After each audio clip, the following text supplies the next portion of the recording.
The United States government owes $37 trillion. Let that sink in for a second. That's more money than any country has ever owed in the entire history of humanity. It's more than the entire world economy produced in just 1 year back in 2004. And here's the part that should scare you. They have no intention of paying it back.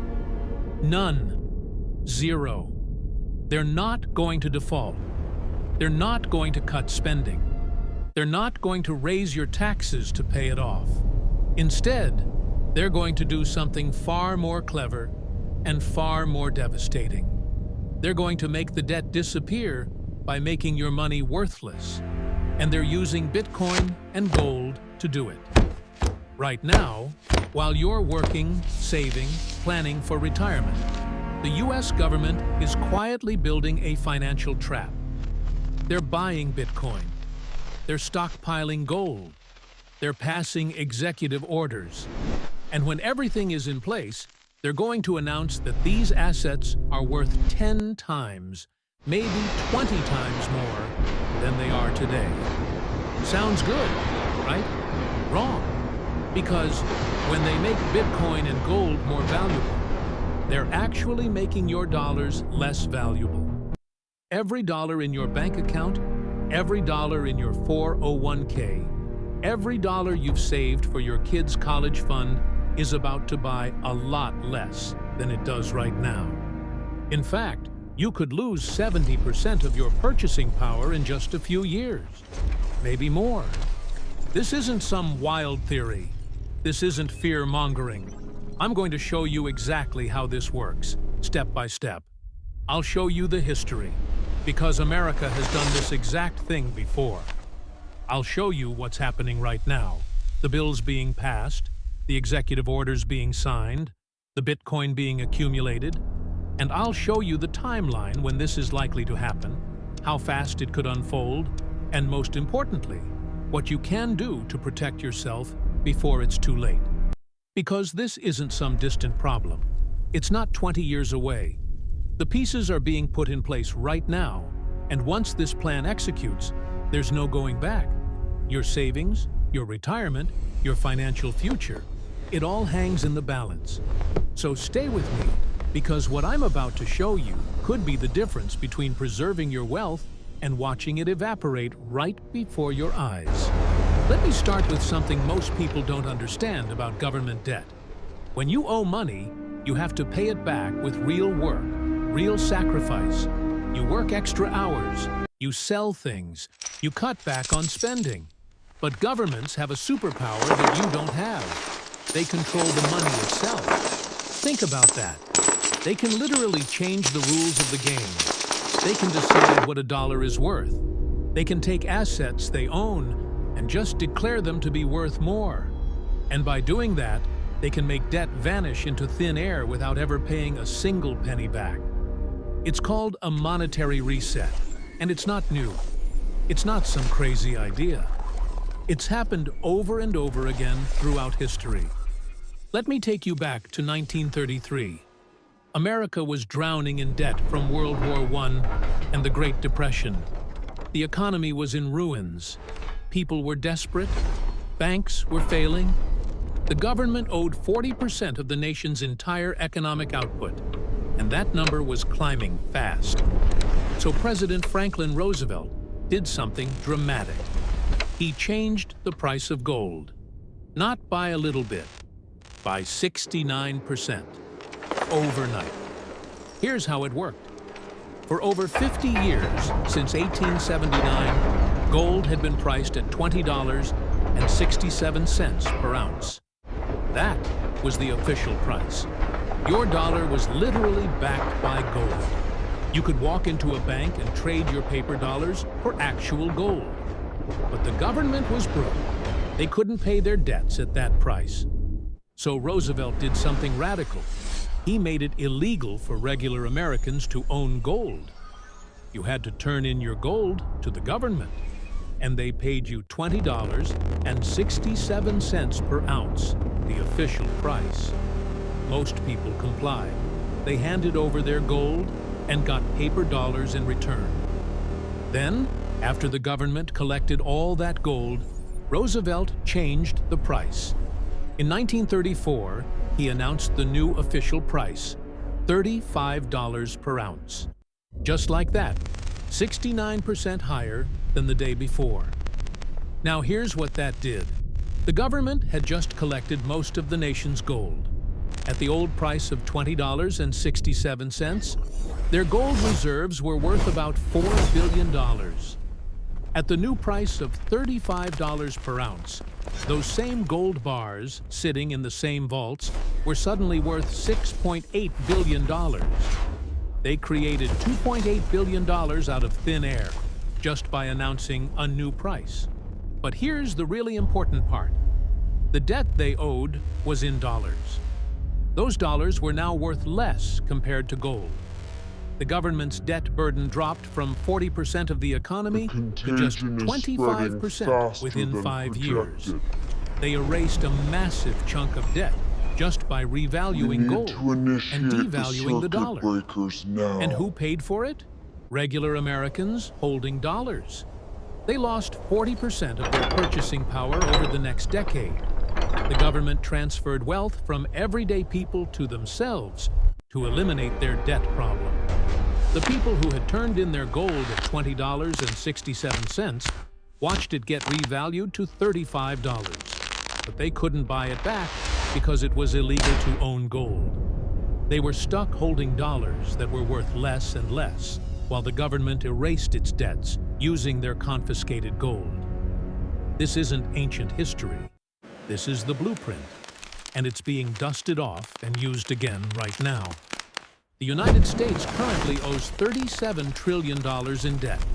The debt compared to the size of our economy is 132%. That's higher than any time in American history, except World War II. The annual interest payment on that debt, just the interest, not paying down the principal, just the interest, is $1.2 trillion this year. That's more than we spend on defense, more than Medicare, more than almost everything except Social Security. And interest rates are still relatively high. If rates stay around 5%, those interest payments will hit $1.8 trillion by 2027. That's 6% of our entire economy just going to interest payments. Not building roads, not funding schools, not helping veterans, just interest. This is mathematically impossible to sustain. Everyone in power knows it.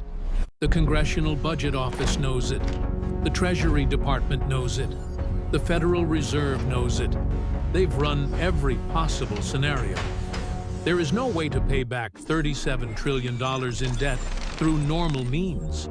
You can't tax the American people enough without destroying the economy. You can't grow the economy fast enough when the debt is growing faster than economic growth. You can't cut spending enough when interest alone is eating 6% of everything we produce. There's only one realistic option left.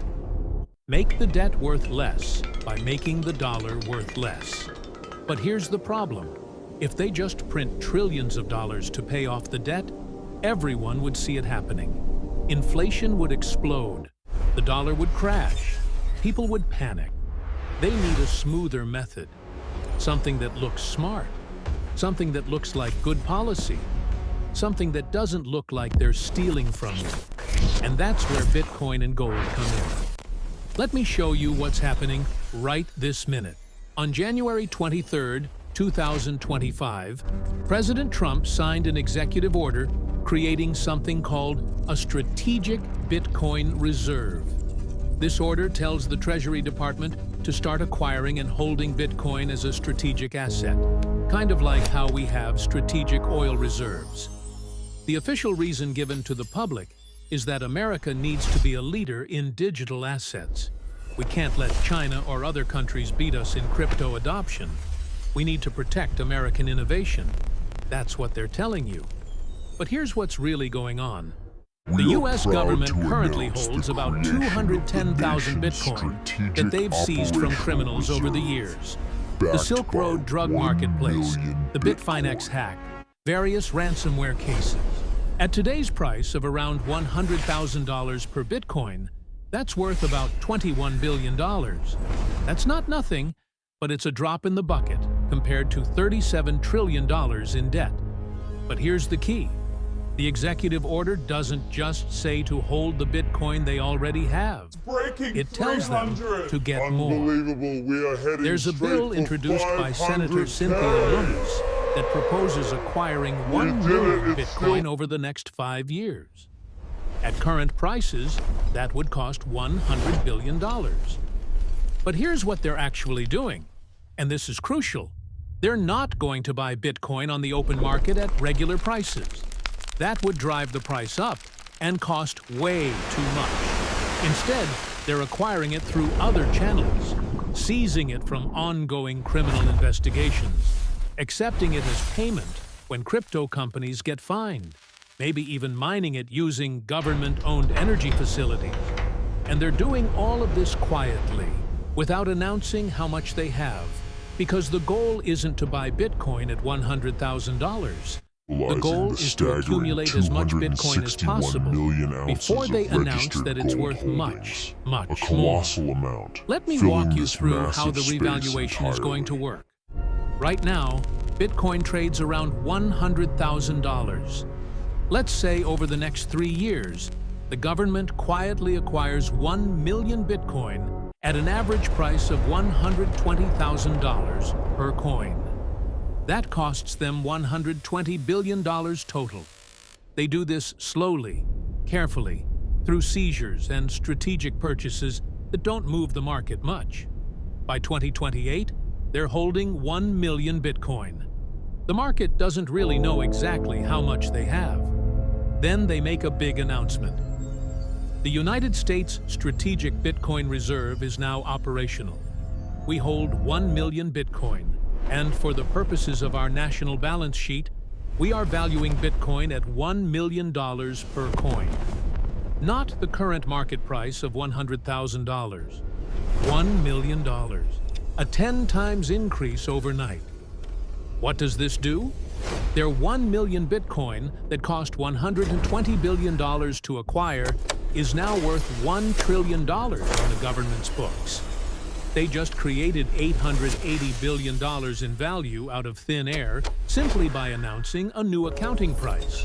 But it's not just accounting tricks, because once the U.S. government, the most powerful government in the world, declares that Bitcoin is worth $1 million per coin for official purposes, the market has to respond.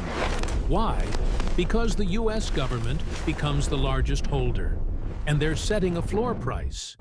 If the Treasury says Bitcoin is worth $1 million and backs that with the full faith and credit of the United States, the market starts to follow.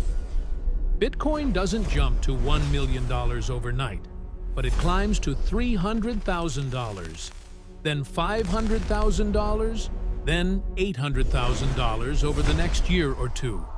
Close enough to the government's official number that their balance sheet math works out.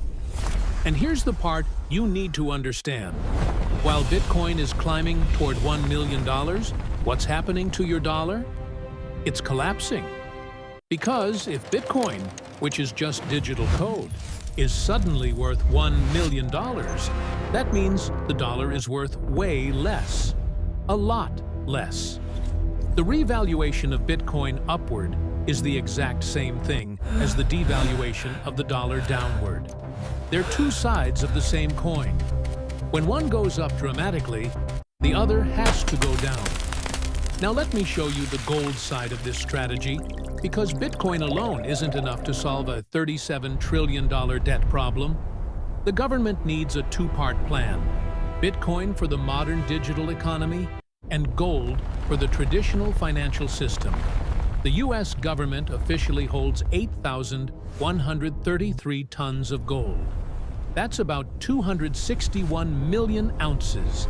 At the current price of around $2,800 per ounce, that gold is worth about $731 billion. That's a lot of money. but it's I mean, nowhere again, near enough from to make a ancient real empires dent to modern in republics, $37 trillion governments have of resorted debt. to the same But tactic: here's something currency absolutely devaluation. crazy that most people don't know. That gold is valued on the government's official books at $42.22 per ounce. Not $2,800. Not anywhere close to the market price. $42.22. That's the official statutory price that was set back in 1973 and never changed. On the books, the U.S. gold reserve is worth only $11 billion, not $731 billion. $11 billion. Why would they do this? Why would they keep the official price so ridiculously low? Because it gives them room to revalue it later. It gives them the accounting flexibility to create value out of thin air when they need it. Let me show you what happens when they revalue gold. The government announces a new official gold price, not just updating it to the current market price of $2,800, much higher. Let's say they declare that for the purposes of U.S. strategic reserves and debt backing, gold will now be valued at $20,000 per ounce. Why $20,000? Because that's the number that makes the math work for what they're trying to do. At $20,000 per ounce, the U.S. gold reserves would be worth $5.2 trillion, up from $11 billion on the books. They just created $5.2 trillion in balance sheet value simply by changing the accounting price of an asset they already own. Now let's combine the Bitcoin and gold revaluations. 1 million Bitcoin at $1 million each equals $1 trillion in new value. 261 million ounces of gold at $20,000 per ounce equals $5.2 trillion in new value. That's $6.2 trillion in total asset value created out of thin air through revaluation. That's $6.2 trillion that can technically offset debt on the government's balance sheet.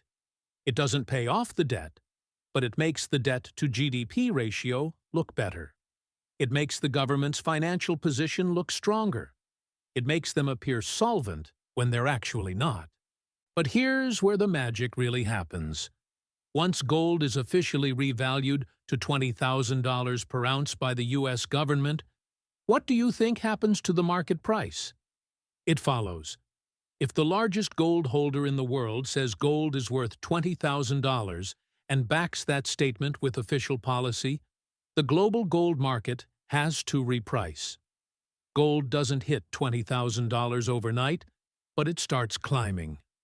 $5,000, $8,000, $12,000 over the next couple of years.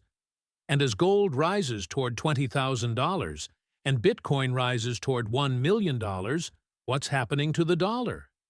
It's being destroyed.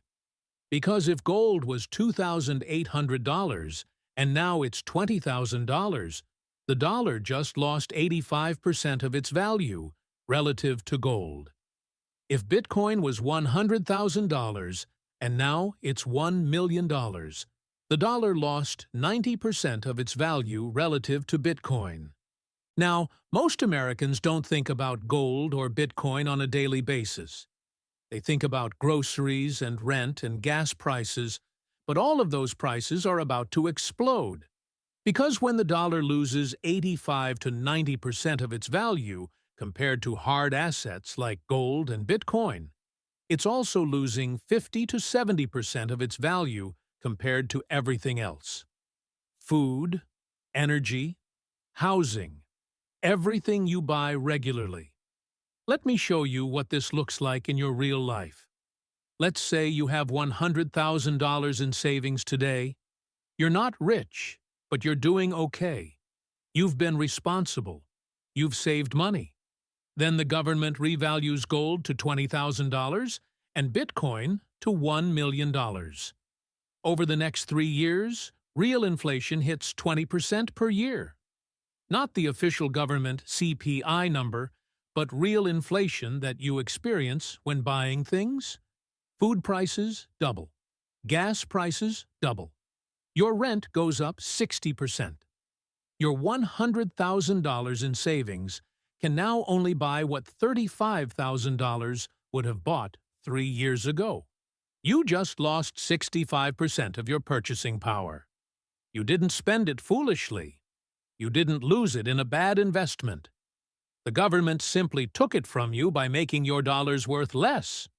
But what about the government's debt? It's still $37 trillion in nominal terms. The number doesn't change. But in real terms, adjusted for all that inflation they just caused, it's only worth about $13 trillion now. They erased $24 trillion in debt burden. Not by paying it back, by devaluing the currency that the debt is measured in. They essentially stole $24 trillion from everyone holding dollars, everyone who loaned them money, everyone with savings, and transferred that wealth to themselves in the form of reduced debt obligations. This is the strategy. And it's not coming someday. It's already in motion right now. The government doesn't care about your principles. They don't care about your sense of fairness. They don't care if you worked hard and saved responsibly for 30 years. They care about their own survival, their own power, and they will sacrifice you and your family's financial future to achieve it. They will do it without hesitation and without remorse, because that's how power operates. That's not cynicism. That's reality. That's history. That's what governments have always done when they get trapped in debt. And it's what they're about to do again. So your choice is brutally simple. You can adapt to reality and position yourself in hard assets, preserve your wealth through the reset, and use that preserved wealth to build something better for yourself and your family. Or you can hold dollars, believe the government's public narrative, trust that somehow they're looking out for your best interests, and watch your entire life savings evaporate over the next few years. I know which choice I'm making. I know which choice every wealthy, informed person is making right now. The smart money is already moving. The only question is which choice you're going to make. Before we wrap this up, I want you to understand something.